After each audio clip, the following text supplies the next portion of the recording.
11 సంవత్సరాల తర్వాత నేను ఆయన సింపుల్ ఒక క్వశ్చన్ అడుగుతున్నాను. Where is our vikas? 2014లో అంబానీ నెట్వర్త్ $23 బిలియన్.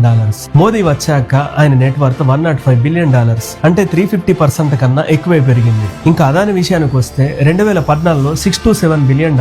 మోదీ వచ్చాక ఆయన నెట్వర్త్ $92 బిలియన్, అంటే 900 to 1000% పెరిగింది. 2014 తర్వాత అదాని అంబానీ ఏం కావాలంటే అది ఇచ్చాడు Modi. Power plants, ports, airports, coal blocks, cement factories, telecom, data centres, renewable energy, ప్రతి సెక్టార్ ప్రతి ఎసెట్ వాళ్ళకి ఇచ్చాడు మోడీ. బీజేపీకి బినామీ అనొచ్చు ఈ ఇద్దరిని. వాళ్ళ కోసం రూల్స్ చేంజ్ చేస్తాడు, రెగ్యులేషన్స్ తీసేస్తాడు. రీసెంట్ గా వచ్చిన గ్లోబల్ ఇన్ ఈక్వాలిటీ రిపోర్ట్ కూడా ఇదే చెప్తుంది. ఇండియన్ ఎకానమీలో అసమానతలు ఎక్కువయ్యాయి. 146 కోట్ల ఇండియన్స్ లో 1% మాత్రమే ఇండియన్ కంట్రోల్ చేస్తున్నారు, అంటే 1% మాత్రమే. Real part of Vikas.